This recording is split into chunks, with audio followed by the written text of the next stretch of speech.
when you You guys think had to about do the 120 seat pitch Oh meetings. I yeah, mean, it was awful, man. We were laughed out of offices in Sand Hill. People literally yeah. said, if you want to start an Indian restaurant, we'll fund you. Just don't do this idea.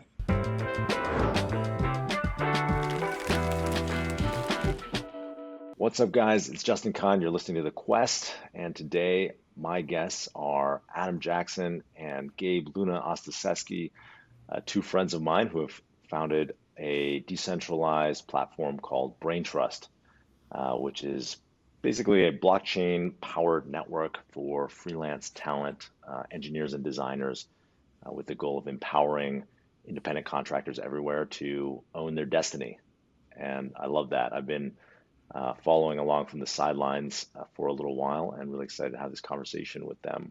Um, yeah, I've known you guys for a while, right? Adam, I think we first met probably like 10 to 12 years ago when we were both building companies here in Silicon Valley, right? It was a long time ago. The first time I met you, actually, we were also both on camera, except you were wearing the camera, and we were playing poker in North Beach in the Justin TV days. I think it was like Yeah, 15 years ago. yeah, that's it. I think you're right. Like probably 2007, because that's when I was wearing the camera. And what remind me, like, what company were you working on then? You've started so many different companies. You kind of have to, like me, you've got founder ADD or something. You got to give Totally. us a quick run through. Some more successful than others, to be very transparent. But at that time, I was working on my second company called Driverside, which was an automotive marketplace connecting car owners and mechanics, almost like a Yelp for mechanics. And that was ultimately acquired by Advanced Auto Parts. That was way back in the day, Web 2. Web two. And since then, you've started a bunch of different companies, like mostly focused on marketplaces, right? Like there was there's been telehealth companies and like other marketplaces, and now you're like in Web three marketplace. But like, give us a rundown on some of the other companies. Yeah, I had another marketplace called Market Square that connected local shoppers on the internet with local stores, like local brick and mortar stores. That was acquired by Intuit. I spent a year there as a product manager, then did Driver Side, which was acquired by an auto parts store. Then in 2012, started Doctor on Demand with Dr. Phil, who's a well-known daytime TV guy. That was a hell of an experience. I was CEO there for 4 years. We grew it from scratch into the country's largest telemedicine system. Not quite a marketplace, but still matching doctors and patients. In healthcare, nothing's really a marketplace because everyone's got their thumb on the price somehow. And then that grew into a giant healthcare company, and it was in need of more capable enterprise management hands. So my friend Hill Ferguson took over, and that allowed me to sort of go back to my first love, which is deep tech. And that's when I got into blockchain full time. It was 2016. Was early in Ethereum, participated in the Binance crowd sale, a bunch of other things participated in that went to zero. And then really got obsessed with this concept of tokens, changing how people organize, essentially replacing shares of stock, replacing a corporate environment for, gathering resources and pointing resources in a certain direction. And so started an asset management firm along the way called Cambrian. And then we were looking into, we had an investment thesis that user-owned networks, Web3, would grow faster and be more valuable to their users than investor-owned networks. That was the premise. We're trying to deploy capital against that. Didn't really find a lot of opportunities. Found a lot of smart young entrepreneurs, but nothing to deploy into. So that's where Braintrust came from. We actually incubated Braintrust out of Cambria, and Gabe and I teamed up, and the rest is history. Gotcha. And I want to dive into that, but first, let me talk about Gabe, who's I've also known for a long time. We've had a really close mutual friend, who I think first introduced us, but we're in the same YPO forum. So I've been seeing the behind the scenes for the last couple of years and hearing the behind the scenes of Braintrust. And Gabe, like, tell me a little bit about your background, how you came to entrepreneurship. What's the history? Yes, I think I've been like unemployable since I was 18. That's when I kind of did my first company, then did a second company, which was called Modernize. It was essentially a marketplace for home services. So essentially on one side, you had homeowners that were trying to find roofers or painters or window companies, things like that. And on the other side, you had the kind of the home service professionals. So I was a co-founder of that company, and we actually bootstrapped it up to about $100 million in sales, and then it was acquired by a public company called Quinn Street. I joked that like after like maybe 2 weeks of like doing yoga and reading books and stuff, my wife was so annoyed with me. She was like beat it, get out of the house, and go and like do something. And so I started actually helping other two-sided marketplaces in Silicon Valley. Say, helped Uber a little bit. I helped Thumbtack and Better Doctor, and kind of I guess, and then started to build. I built a small venture fund around it with our friend Marcus. And so I would say like about 45 marketplaces across all different industries. I really fell in love with that business model of essentially bringing people together to transact in a trusted way. And so I got to see like the front lines of all these marketplaces, whether it was ride sharing or home services or insurance, things like that. And like you start to see some patterns emerge. And like one of the patterns is like most of these companies are really capital inefficient to get going. They take billions and billions of dollars to essentially subsidize one side of the network.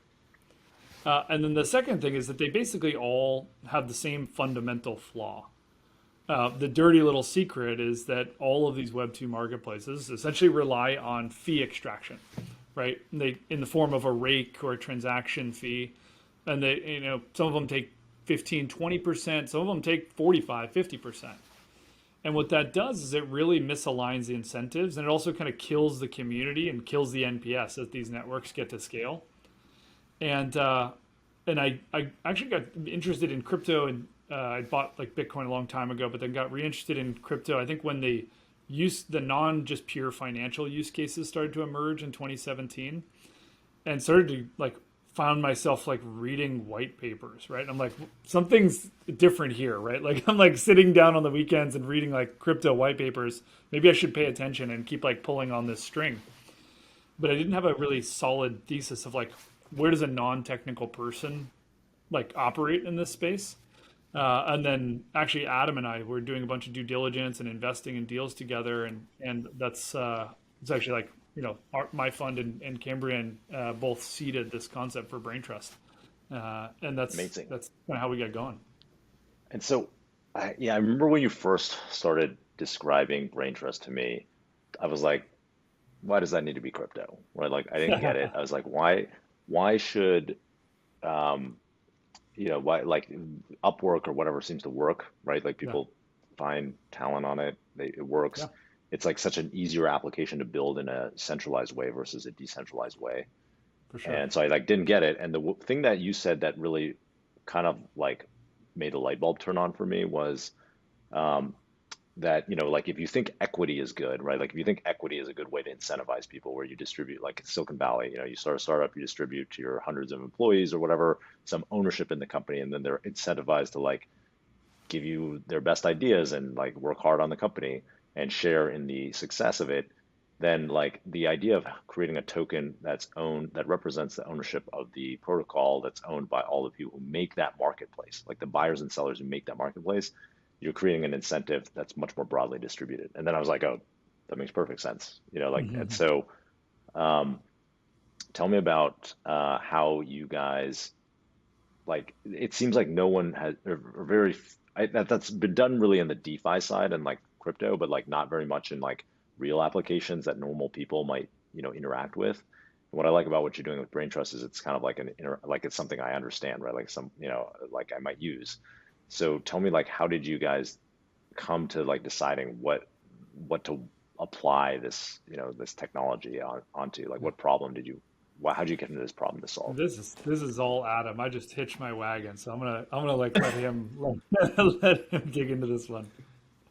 It's So good to have smarter friends. it's funny. That's what I say about Gabe too. So one of us is right. Uh, like Justin, like the way you frame that is actually really good. Let me zoom out for a second and talk about the real difference between tokens and equity, because the idea of a Web2 marketplace is a for-profit company in the middle that grows supply, grows demand, facilitates a trusted place to transact, i.e., they probably have invoices and reputation, right? And then they probably process the payment, right? That's the job of a Web2 marketplace. Everything from the very first one, eBay, all the way up to modern giants of DoorDash and Uber. What happens there is, because they're for-profit entities, their fiduciary, their mission, very plainly stated, is to maximize revenue, maximize profit. Where does that revenue come from? Almost always in the form of extracting some percentage of the transactions they facilitate as a fee, right? Or the rake. And so those rakes can vary depending on category, right? The eBay rake is relatively low. But in matching people to people, two-sided people marketplaces like drivers and riders, dashers and consumers of food, you're talking about, or Upwork, designers and clients, you're talking about a much higher rake. So the rate could be 20, 25, 40, 45%. If you're talking about consulting firms, it's even higher. And so what that does is it creates this misaligned incentive between the users who make their living on the network, i.e. the talent, and the clients too, right? And then the operator of the network who's trying to take as much of that value as possible. And so you end up with a spectrum of Web 2 marketplaces, i.e. corporate marketplaces. On one end of the spectrum are marketplaces that probably add as much or more value to the ecosystem as they extract. I'll give an example. That would be Airbnb, right? Like Airbnbs, like they provide amazing services. It's an incredible application. There's tons of insurance and safety and all this cool stuff built in.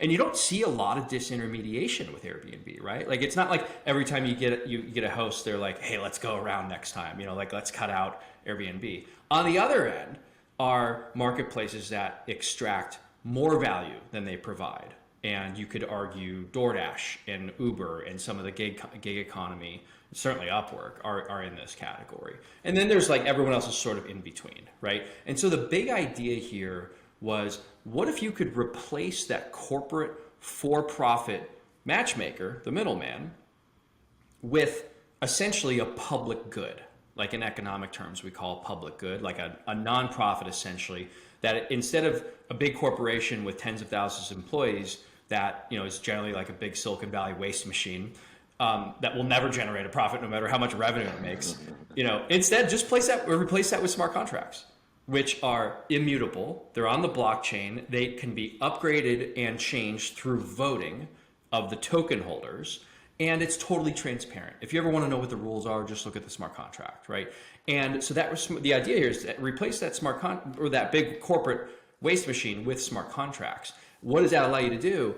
Bring the rake as close to zero as possible, which, okay, that's bad for the corporate middleman, right? But there is no corporate middleman in this scenario. Now it's just the users who make their living on the network who get to keep more of the value, right? So instead of giving 25, 30, 35% to Upwork or Fiverr, if you're a designer or developer, you can come to Braintrust and make 100%. Our rake on talent is zero.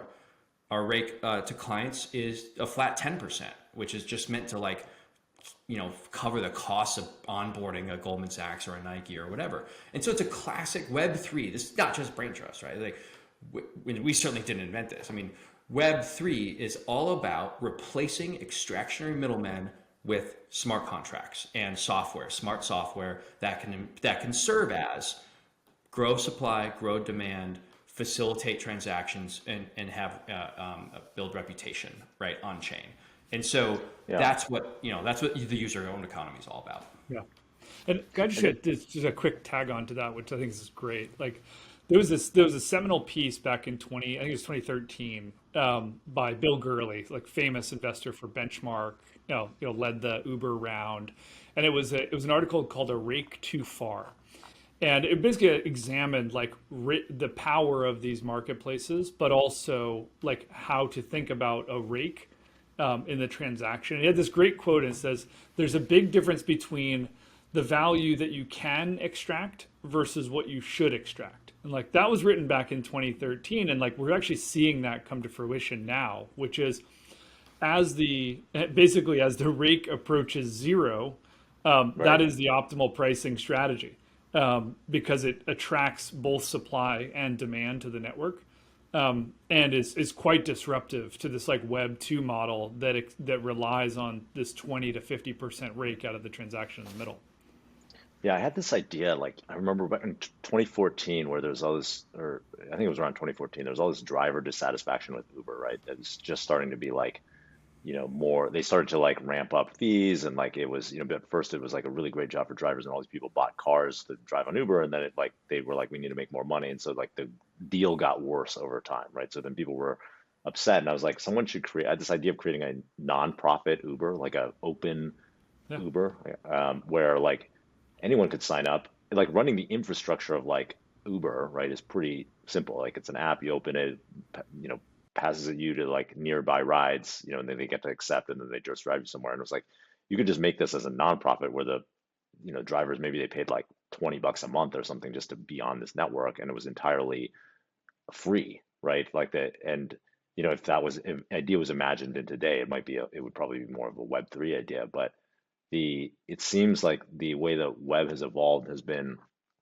you have all these people who are like friends of ours, maybe you and me or all three of us, like who were at the right place at the right time and kind of worked hard to do it, but then now they've created this like company that can like rent seek this market forever, right? Like, and that doesn't seem like the way like things you want the internet to evolve, right? That's what's really interesting to me is Gabe and I we felt we were uniquely suited to execute this idea because we've been part of the problem for so long.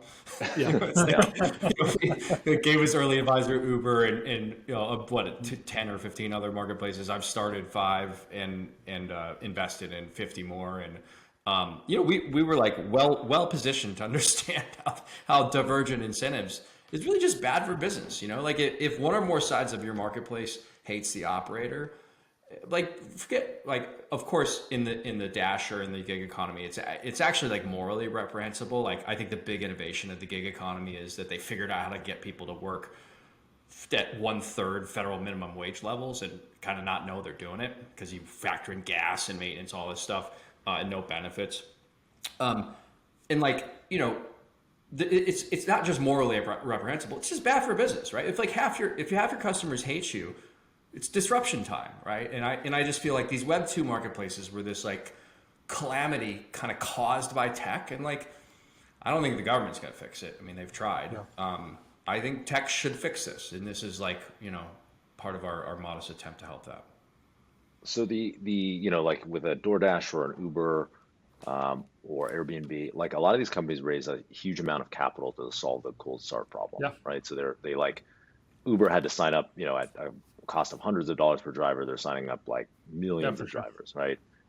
Like I think that's how do you solve that in the Web3 way? Yeah. I'll happily touch on this one. So, what you find is like oftentimes the new things don't look like the old things, right? And so like there's a couple of new innovations here that on the outside maybe like seem silly, at least in the beginning, right? Like when we had to do 120 pitch meetings to raise the seed round for this idea, a lot of people kind of poo-pooed this. But when you You guys think had to about do that, 120 seat pitch oh meetings. I yeah, mean, it was awful, man. We were laughed out of offices in Sand Hill. People literally yeah. said, if you want to start an Indian restaurant, we'll fund you. Just don't do this idea. Um, a couple of years later, it's quite different. Yeah. But I think so. One of them is that the concept of a programmable incentive. What's really interesting about that is that you can essentially tie the incentive to what helps the network to grow or be more sustainable. And so in our case, I'll use us as an example. Like in our case, essentially our job is to essentially match supply and demand, clients that are looking to hire talent and obviously talent that can be hired. And so the first thing is basically anyone can show up and they can get a referral code and they can invite companies and they can invite talent. And when those companies transact, when they actually like have money that flows through the platform, the software actually pays out BTRST, which is our native token, 1 to sometimes 2% of what the transaction amount is. So like for instance, like Nestle was invited by a connector. Porsche was invited by a connector. NASA was So like invited by some a connector. random person who was like in the Shows up, Braintrust right? community was Shows up like and like had got Porsche as a customer? Like, how does So, that? I mean, yeah, most so we people would have, think that's unbelievable. yeah, I mean, we have almost It's 100 people. It's people monetizing their connections, Rolodex. right? Or, It's not like, oh, I'm gonna show up and like randomly you do enterprise sales for this yeah, random crypto project and earn yeah, tokens that aren't even on mainnet. It's not like that, yeah, right? It's like, it's the way we seeded the supply is I invited the first 100 engineers and designers were just folks I've worked with, right? Yeah, I've been CTO twice, like just folks in my community. They invited the next 1,000. Those people invited the next 5,000, and so and those folks get earn BTRust for referring talent, that end up becoming approved, right? They get 100 tokens if the person becomes approved, and then they get a percentage of what they earn if they start transacting. On the client side, like Gabe set up our initial salespeople were me and Gabe, and then we hired like 2 real salespeople, and then the rest was like, hey, well, you can earn ownership and control in this network if you bring your client book on. And so like it was the person who knew there was a need at Porsche, and he came on, and so you end up spinning up these like little independent companies, right? That or just groups of people that are completely unaffiliated with us, right? They're not employees of ours, whatever. They're just they come in and they're like, hey, here's a way to rebuild how talent and client are matched, and like I'll get some control of the network for doing so. yeah. Yeah, and How I did mean, you this is like inspire? we still literally don't spend a penny on paid marketing on either side, and we have a network that's scaling. That's quite a different model than like this traditional kind of, we call them like Silicon Valley waste machines.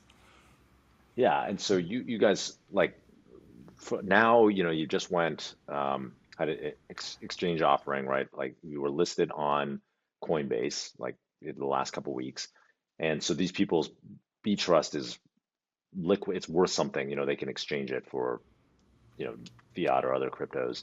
So, but like for a long period of time, you started this project like 3 years ago, right? So there's a long period of time where that was not possible, and so what was the incentive, or how did you build a confidence in the various people who were participating in the community that this was going to be worth something eventually, or it was like worth doing at all? Yeah, this is like this is probably the most important point about this network and a lot of Web3 networks.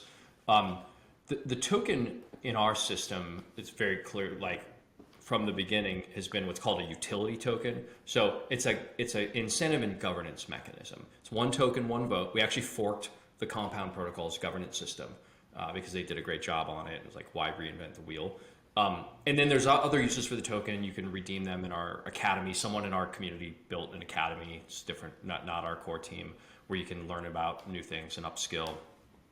There's also some bid staking features that have been in development where like you can use some tokens that you earn to stand out in a competitive bidding environment and thus win jobs more frequently if you're a freelancer.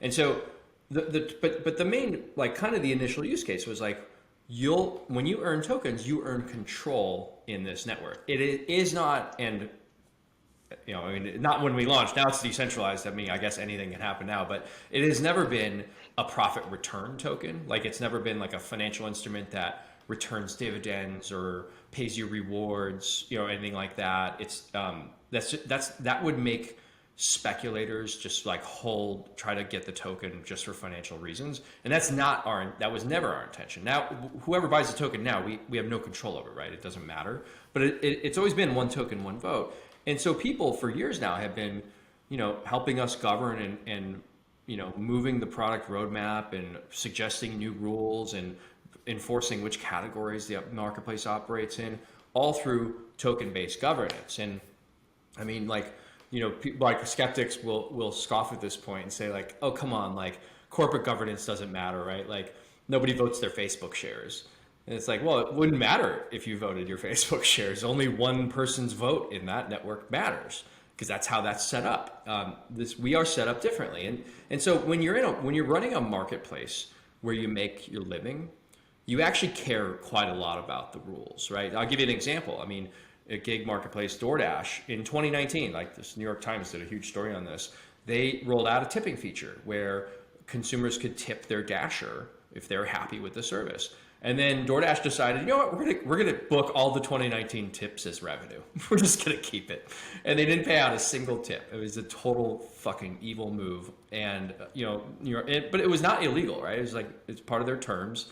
On Braintrust, that wouldn't have even been possible, right? Like, you'd have to like first vote for a tipping feature, and then it would be written into a smart contract that the talent gets it. And then if like someone wanted to steal that, they'd have to like get 51% of the network and attack it. And then everyone would leave. There'd be no more tips, right? And so, it's just like, this is just a better way to build. And so people can certainly buy tokens, and, you're essentially buying influence at that point. The price, the US dollar value of our token is not relevant to the functionality of the network. And you could still, everybody is earning you're earning tokens for participating in the community. So like, even if you don't have money to participate in it up front or buy it, you're not buying tokens, you can earn some participation. Our whole thesis in the beginning was like that people's on-ramp into crypto is actually going to be earning it, not buying it. And what's been really interesting is we've had thousands and thousands of contributors from 147 countries, I think the last time I saw, doing everything from like, so there's a tiny amount of core team members. Almost like all the activities are done by community members. So things like screening, there's a really like intensive vetting process that people have to go through to get to be an approved talent. All of that screening is done by community members, and they earn BTRST for doing that.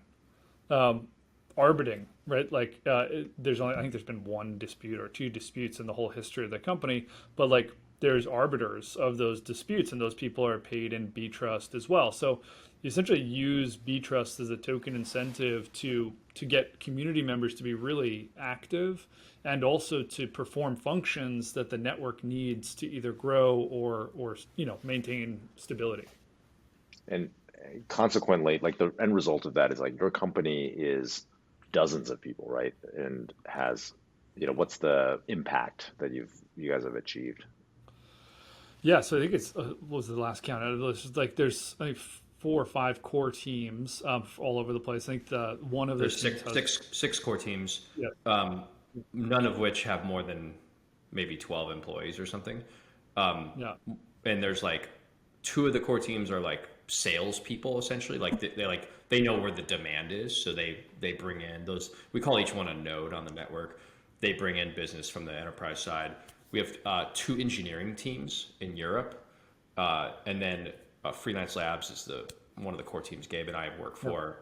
It's funny, like we don't have any engineers on our core team. We're like the token economics people, and we do some marketing. All engineering is done by other teams based in Europe, actually.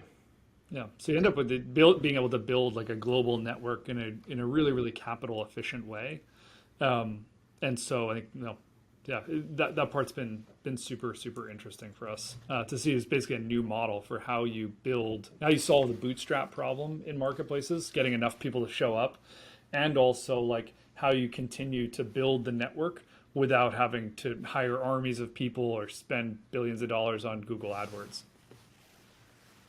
And the reason, like, it's basically that you have engaged this community. Basically people are working for future, for tokens, right? Like to contribute to this, this network because they believe in it and because they think that these tokens will be worth something in the future potentially. Yeah, and most of we can actually, like, we've always guessed about this part, and now we actually have some early data. So we've been, the token's been liquid for almost exactly a month on Coinbase.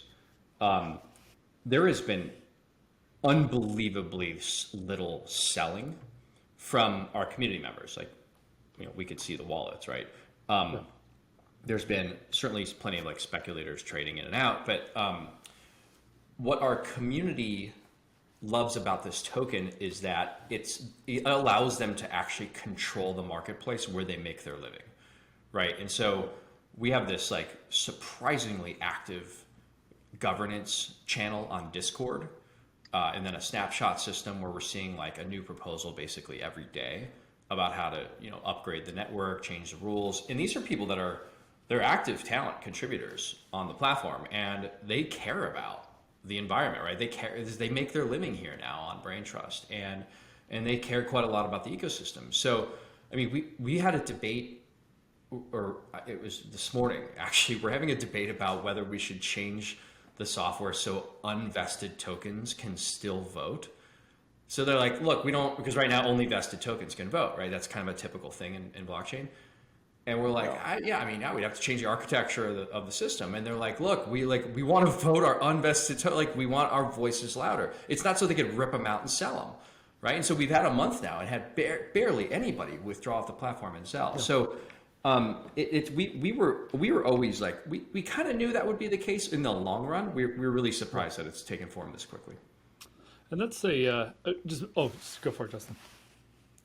No, go ahead. I was just going to say, like, we've been in the land of, a lot of your audience are builders, creators, right? Like, and we've been kind of in this world of the theoretical or the mechanics of how it works. And I thought I could take a second to just talk about, like, actually some of the outcomes. It's not just like, this isn't just like, for a long time, this concept has lived in the world of blog articles, right? Theories about how this would work, or theories about would it work or not. And like, I think what we're seeing right now is like, this is one of the first mainstream projects that's gotten to a real significant scale. And again, we're still pretty early, but I thought I'd share some of the metrics. So we currently have 82,991 registered talent accounts. So again, with zero paid advertising. There's 7,600 active non-zero wallets, people across 157 countries. Currently 490 customers, and I think just over 75 of the Fortune 1000 companies, including Porsche, Nestle, Bank of America, and Goldman Sachs, many others. It's about 1,500 jobs that have been posted on the platform. The average job size, this one's a really interesting one, which is our belief when we started was that, like, when you drop the fee to zero, you enable a whole kind of new, larger transactions. Like when Upwork went public, their average job size was just over $600. The Braintrust average job size right now is $67,000. So what it means is when you drop different type of customer, a different type of project. Yeah, when you drop the fee to zero, right? Like, there's no incentive to go off platform. So what it does is it enables a whole new class of transactions that have never hit these other labor marketplaces, because the fee's so high that once jobs get big enough, everyone's like, yeah, let's just take it off platform. And then you kind of lose the whole, like, trust and, we actually built a negative incentive to go off platform, because when you complete jobs on the platform and get good ratings, you actually earn more tokens. And so you have a 0% rake on the talent, and the talent earn tokens just for being good contributors, right? So that's actually a negative take rate. Yeah. And but the companies still pay that 10% rake, right? So it is like there is a minimal cost to you transacting on the platform that like one side sees. There is, and we decided to levy that cost on the client side for a few reasons. One, they're used to paying like a 50% rake or more if they like contract with Accenture for Java developers, or if they go to some high end, TopTal or whatever. TopTal has a huge rake. And so bringing it down to 10%, they're like, oh, cool, we're already ahead. More importantly, we live in a talent constrained world.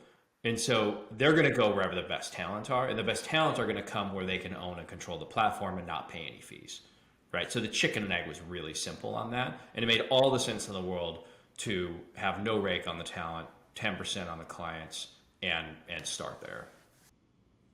Gotcha. Sorry, Gabe, I cut you off. No, I mean, I think like what we've seen is pretty interesting growth, right? I think since inception, we've averaged 26% month over month growth with no marketing spend. So, that's amazing. What's the, like, one question I had was like, what's the future interaction of the Braintrust company, or like your guys' company, and this protocol? Like, eventually, are you even operating it? Do you like fade into the background, or like how do you think that works for? I think you guys are blazing the you're at the frontier of these Web3 companies. So I'm curious what you think the future looks like for you.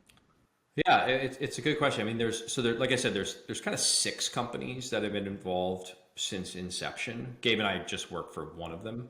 Um, those companies they have various characteristics. Some of them are, I mean, they're all for profit, right? But like some of them are sales companies, marketing companies. Some are engineering companies, and so we all sort of banded together, us six, and then like, hundreds more individuals and small agencies around the world who've made small contributions.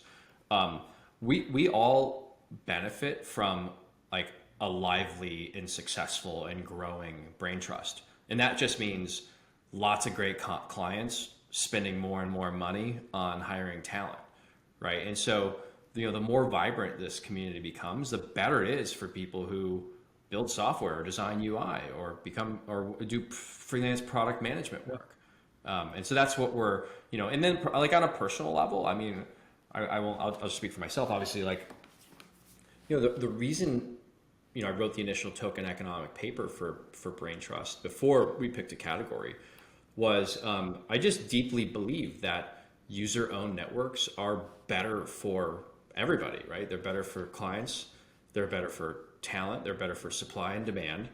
I think having transparent economics, transparent governance keeps incentives aligned longer. And like I just wanted to prove this was a better way than all the Web2 stuff I've done basically my entire career. And so we're well on our way of proving that. But that's kind of what personally motivates me here. Yeah. So one of the things that I think is really interesting about platforms and marketplaces like Braintrust or applications is like there's been this trend in Web 2, which was like Web 1 was very open, right? Like anyone could do anything. It's very interoperable based on like open standards. And then when we had this wave of Web 2 companies, they started that way, and then they eventually like all closed off. Like Twitter being the probably quintessential example. It started very open. Anyone could create a client, take Twitter data, and then they realized that was what was really valuable, and they started to close off that access and like made Twitter this closed network. And now you have to use the Twitter client. You can use other clients, but they're kind of hamstrung. They like re-centralized everything, right?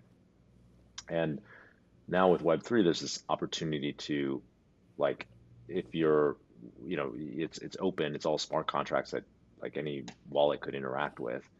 And so you could actually, like anyone could create anything on top of Braintrust. Like I don't even know what they would create on top of Braintrust, but it sounds like someone's already created some sort of upskilling academy where they teach people things. And I'm sure that's something that, like you guys didn't think of when you first started it. Yeah. Do you think like that, is that something that's like, is that part of the network? Do you think people will do that? Yeah. It's a great question. One of the ways that we've referred to this project is kind of like we call it like a protocol for work. So if you think about it at a macro level, like if and when the network continues to be successful, like what it can be is essentially the protocol that powers all internet work. And so then you start to think like, okay, well, what are the dimensions of that, right?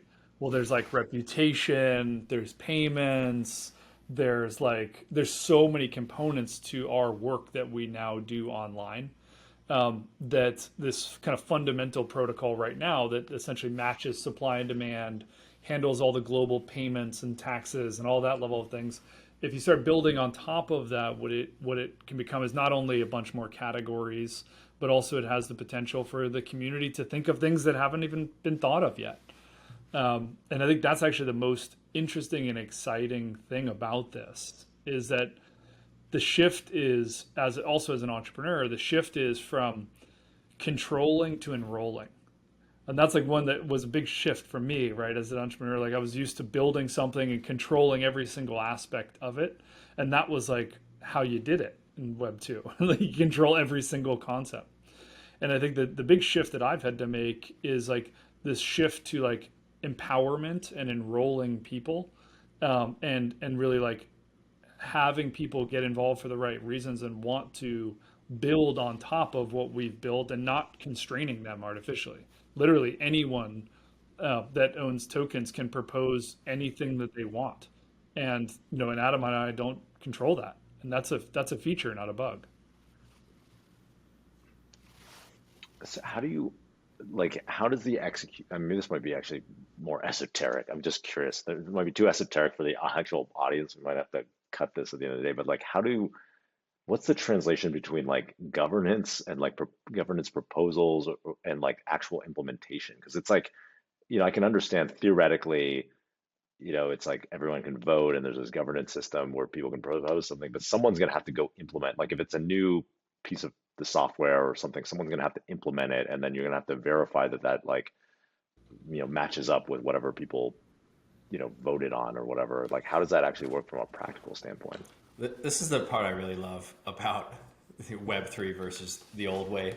So, I mean, Justin, you're a product guy, right? I mean, the classic way of deciding what to build, right, is you talk to your users, you do some cost benefit analysis, and then the company ends up, the management team ends up kind of deciding what to build. We have only so many resources, so we're going to make our roadmap for the year, and like here's how it looks, right? It's very top down, and maybe there's some user testing involved, but not really. And so when employees have good ideas or customers have good ideas, it's always like, yeah, we hear you, right? But like we decided a year ago what we're going to build, so here it is. Yeah. And it's frustrating. It's frustrating having been on both sides of that equation, right? It's very frustrating to be building things that you're not quite sure people want, and vice versa. So the model here is people can propose anything they want, right? I mean, they could propose you should build a spaceship and run Braintrust satellites, right?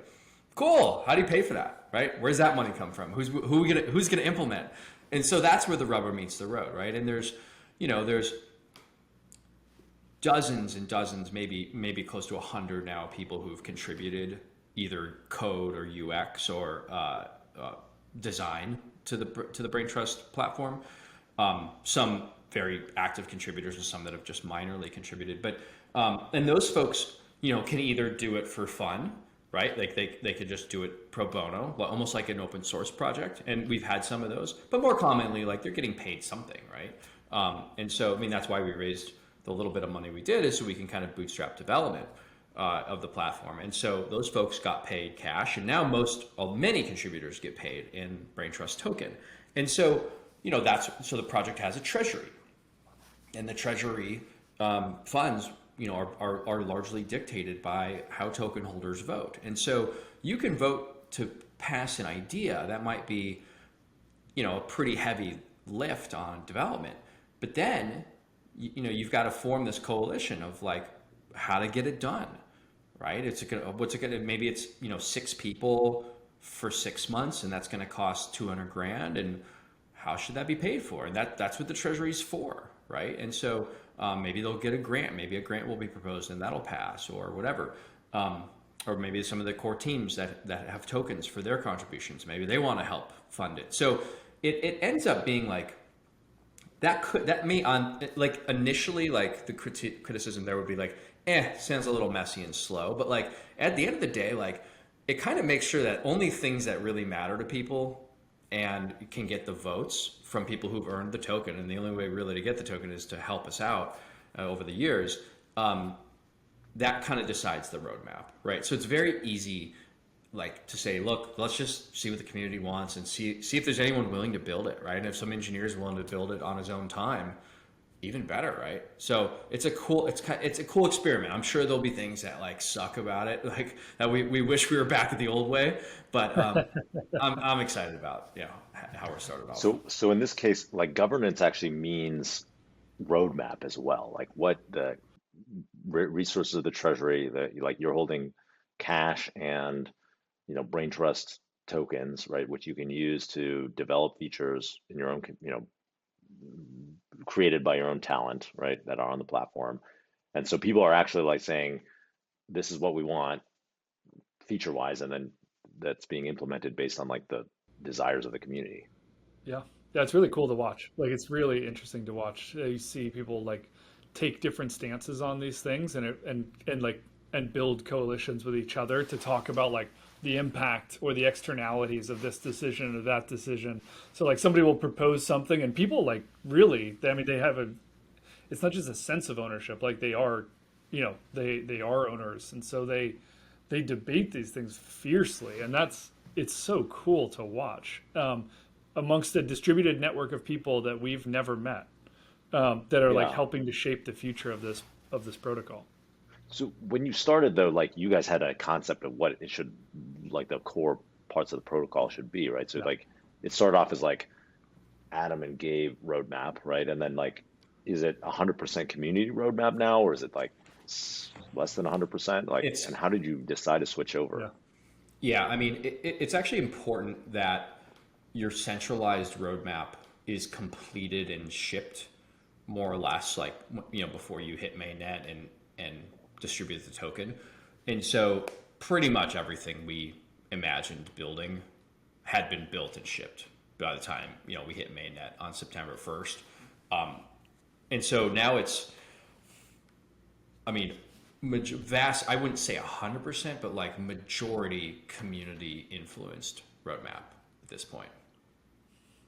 Amazing. And you started off with this centralized implementation, right? And then moved to decentralization. Before you hit mainnet, were you like fully decentralized, or are you in the process of like fully decentralizing? Yeah, you want to hit mainnet when you're already decentralized. So the easy part for us was like, most projects have one core team. Like you have like Uniswap and Uniswap Labs, right? And then Filecoin is Protocol Labs. And so there's advantages there, right? But it makes the decentralization. It could make the decentralization argument difficult for us.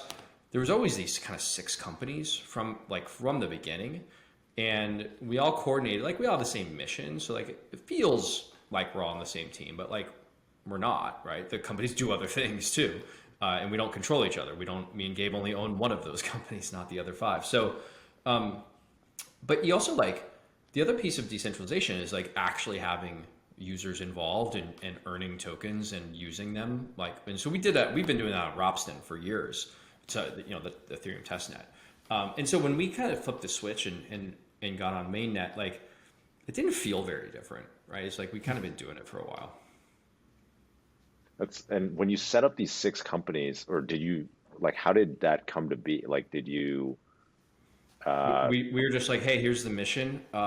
You want to join us? And we actually had like one of our sales guys actually quit and set up his own company. So that's one of the nodes. So he's like, look, I think I can do better on my own.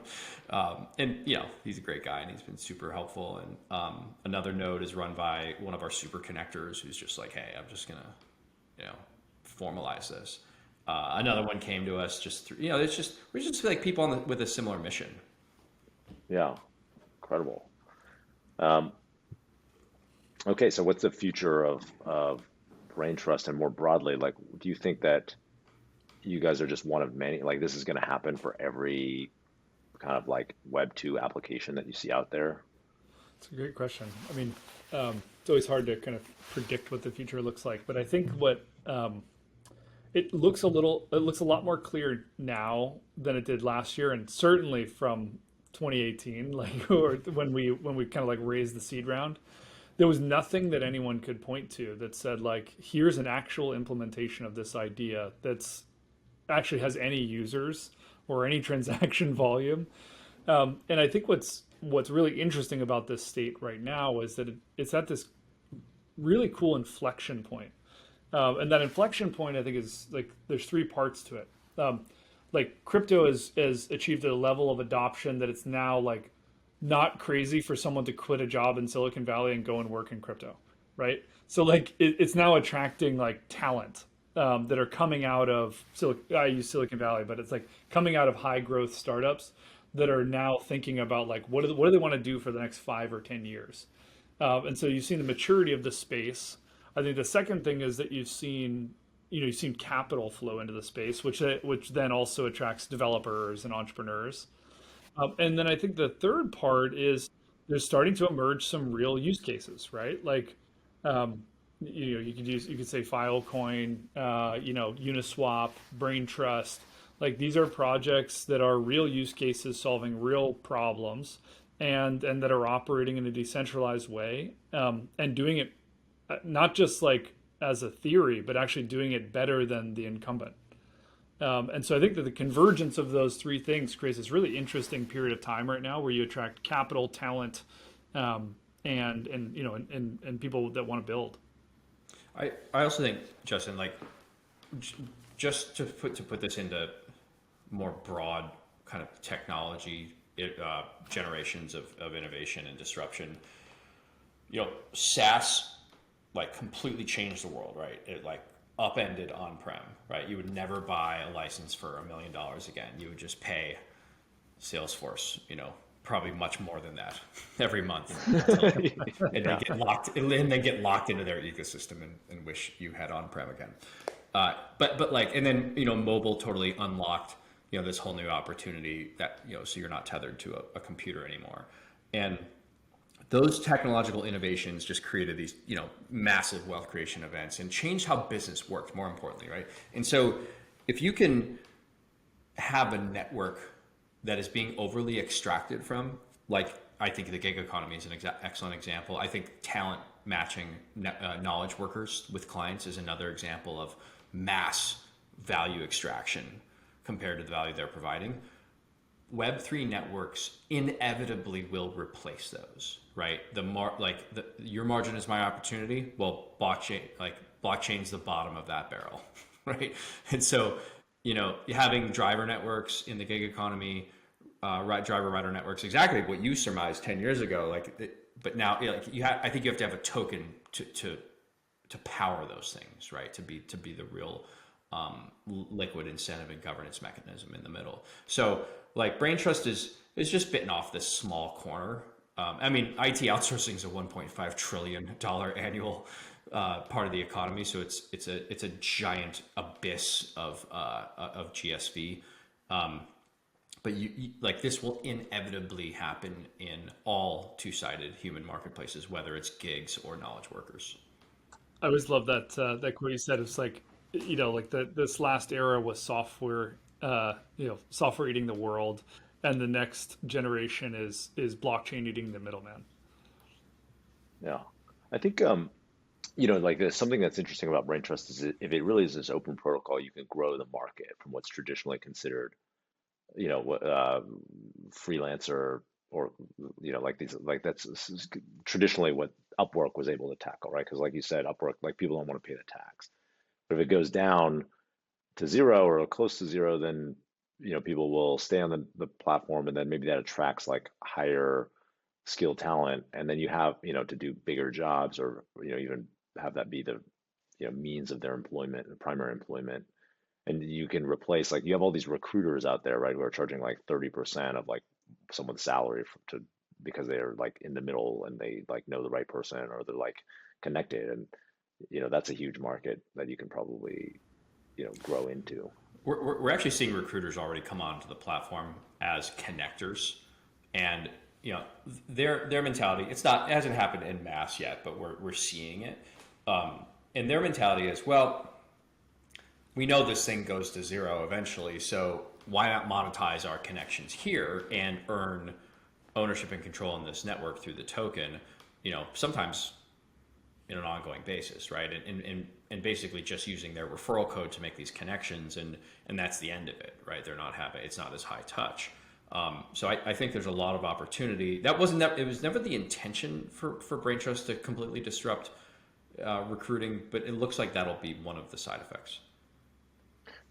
So, watching you guys actually has inspired me. Like, we've talked about it, I haven't really announced anything yet, but it inspired me to like think about how can you use this type of decentralization to create like something that's better for the world. And so I'm working on a project, and if, for people out there who want to work on something, I'll throw a link or something, they can find out more about it below. But